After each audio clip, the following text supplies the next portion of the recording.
Well, I am so excited to talk to you about this topic today because it is something that it is a conversation that women are having in their own heads. It is a conversation that women are having together among other women, and they are feeding on each other with this, right? They're finding ammunition together about how often they are each feeling.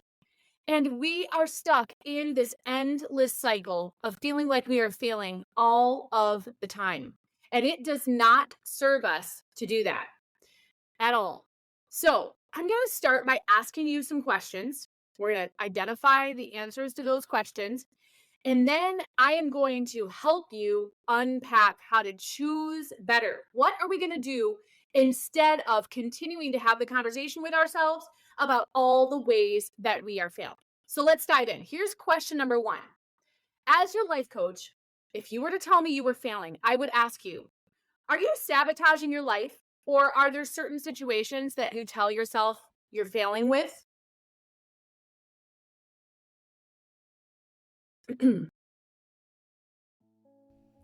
Well, hey there, I am Jennifer Roskamp, a certified life coach and homeschool mom of 9 who is passionate about helping women just like you embrace the here and now while also being focused on creating the life you actually want. In reality, it's not about thinking life will get so much better or so much easier when you fill in the blank. Let's work on creating a life you love now. So let's dive in and get started on redefining Supermom to be someone who is present, intentional, and content rather than perfect in our homes, in our lives, and in our own skin. Let's get started. This is the Intentional Mom Podcast. Well, I am so excited to talk to you about this today because this is such a common conversation that women are having. This is a conversation they are having in their own minds, in their own heads. These are conversations that women are having with other women where they collectively are talking about all the ways that they are failing. And this happens 83 to 88% of the time when I ask women, hey, do you feel like you're winning or failing? 83 to 88% of the time they tell me I'm failing all the time. At any given time, they will feel that way. It is time for us to put this to rest. So we're going to talk about that first, and I'm going to tell you what to do instead of continuing this conversation. So we're going to dive in. I've got a question for you. As your life coach, I would ask you these 3 questions. Question number 1. Are you sabotaging your life? If you were to tell me, you know what, I am such a failure, I am failing. My response would be this.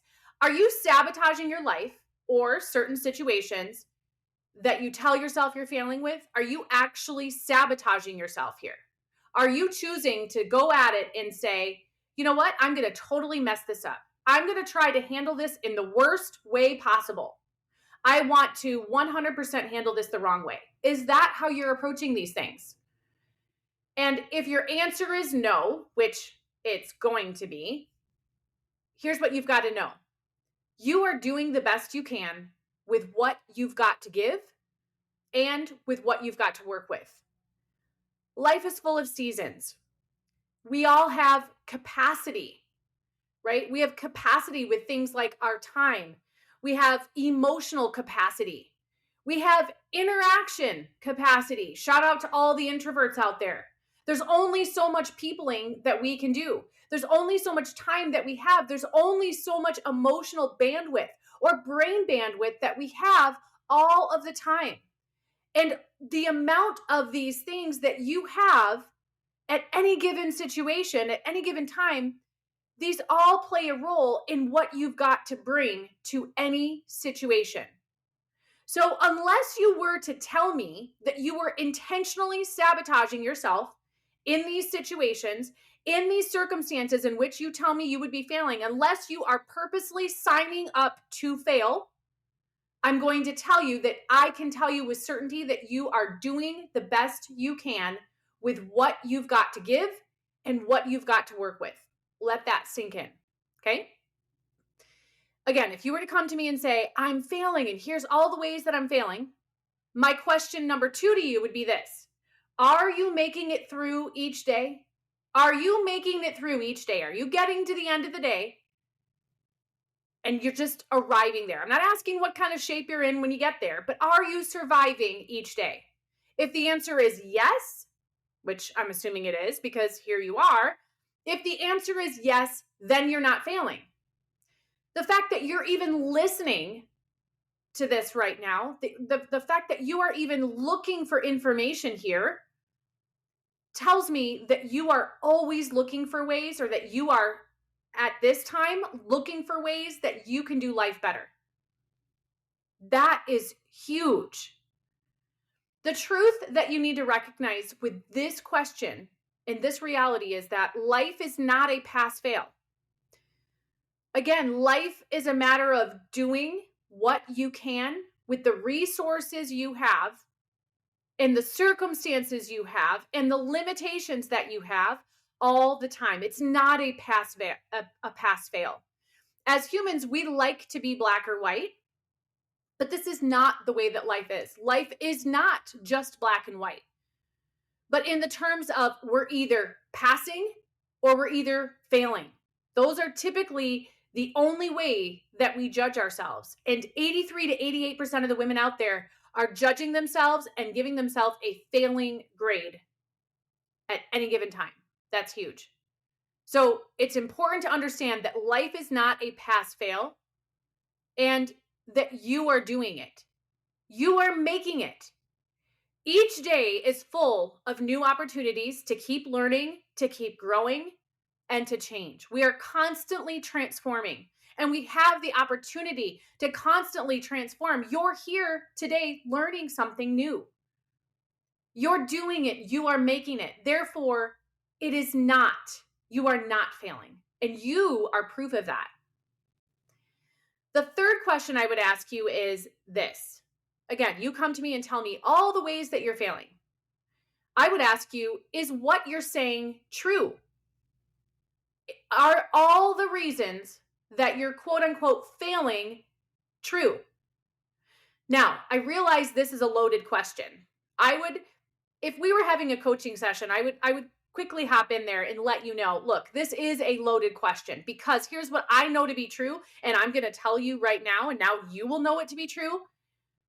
It's this idea that you will always find evidence to support whatever story you're telling yourself. Therefore, if you're telling yourself you're failing, that is what you will see. You will see all the ways that you are failing. I'm going to repeat that again. It's kind of two parts. Part one, you will find evidence to support whatever story or whatever narrative you're telling yourself. Therefore, if you're telling yourself you're failing, you're going to see all the ways that you're failing. You're going to support your cause. You're going to support your story. And you're going to be able to say, yes, look, see, I am failing. That's because that's the lens or filter that you are looking through everything with. You are going to find all the ways that you're failing if you continue to tell yourself that. So here's the $1 million question. I've just asked you 3 really good questions, but here's the best question. Is the failing narrative or story working for you?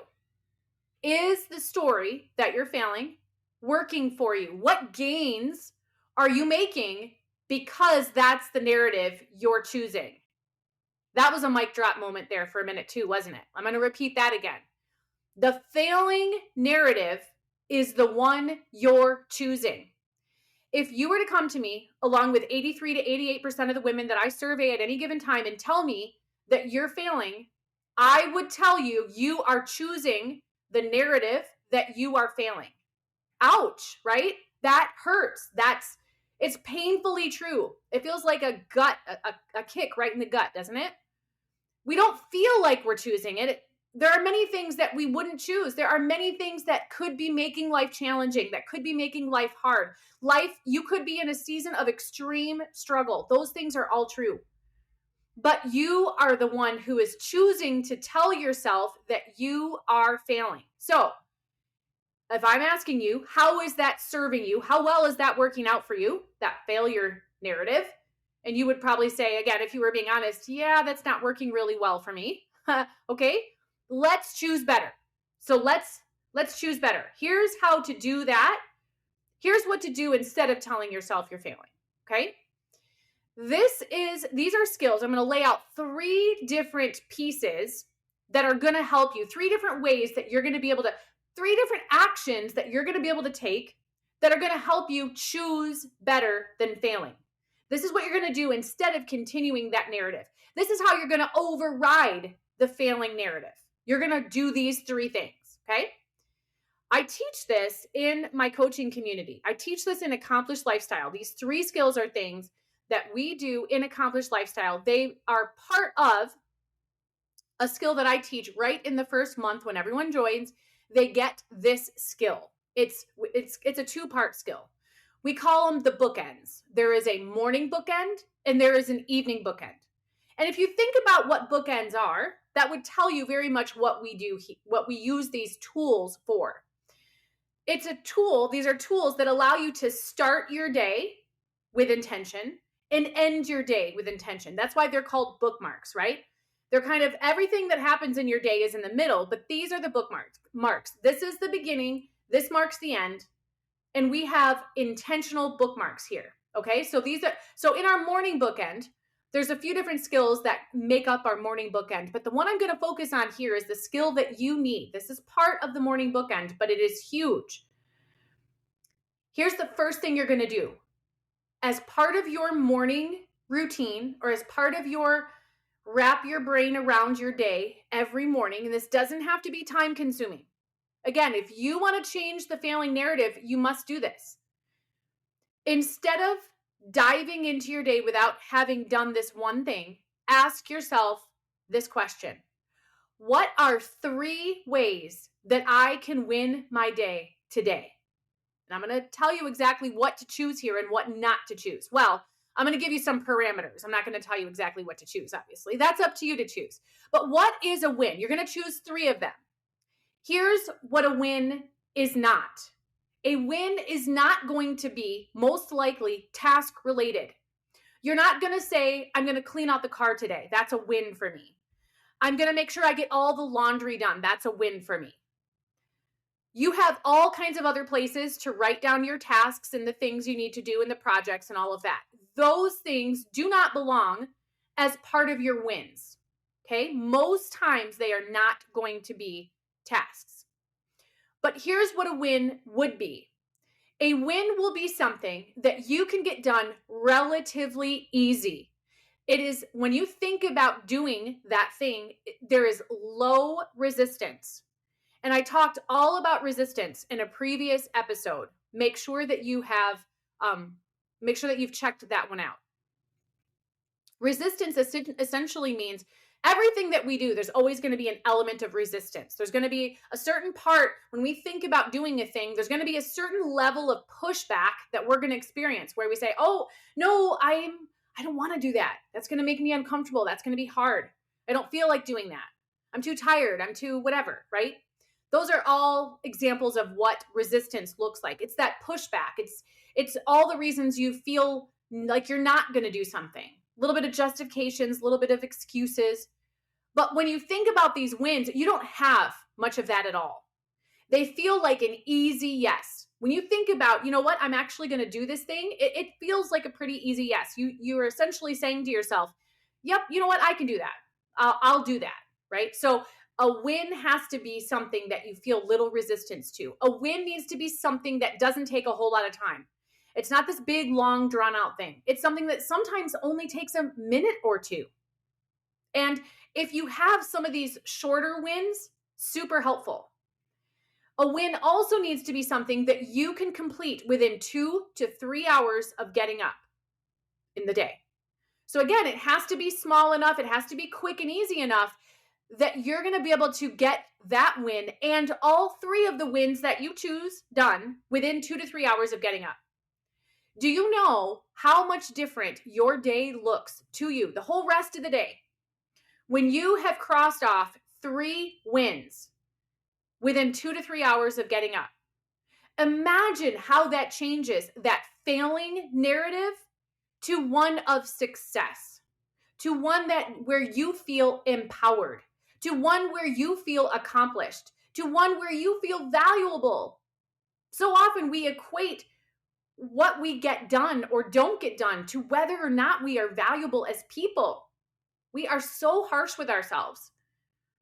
But the first step you're going to take to changing the narrative from I'm failing to I'm winning is to choose 3 quick daily wins that have little resistance. You can get them done quickly. They get done so quickly that even if life comes in and pushes you off course, you get up late, kids get up late, you forgot that you had to do this errand, whatever it is, the refrigerator broke. When life throws you off course, these wins are so simple and small, relatively speaking, that even if life throws you off track, there is a high probability that you're still going to get these done, all 3 of them within 2 to 3 hours of getting up. So choose your intentional wins. That's the first thing that you're going to do to offset this failure conversation. Okay? Step 2 that you're going to do. We do this skill in Accomplished Lifestyle as part of our evening bookend. So we've addressed our wins from the beginning part of the day. Now we're at the end part of the day. So this is going to be something that you are going to do when you're buttoning your day down. Again, it doesn't have to take a lot of time. I know you're busy, right? We don't have all this time to sit and think through these things. So this is something quick that you can do. Here's the question. So before in the morning, you asked yourself the question, how can I win my day? Now you're asking yourself, what did I do well today? And you may not leave this blank. There is always, there are always going to be things that you can look back on during your day and say, you know what? I did this well. I didn't say perfect. I didn't say it went exactly as you would hoped or wanted to. I said, well, what did I do well today? And you have to answer that with at least 2 things. That's my rule. At least 2 things have to be listed there. So often we look at all of the ways that we fall short. One of the best books I have read is called The Gap in the Gain, and it's by Dr. Benjamin Hardy. That's what this book talks about. This book talks about how we are so conditioned. Instead of looking at all the ground we covered, we look at what hasn't been covered and maybe where we didn't fully get to the target yet. And that's all we see. All we see is, well, look, I'm not there yet. Look, I didn't make it.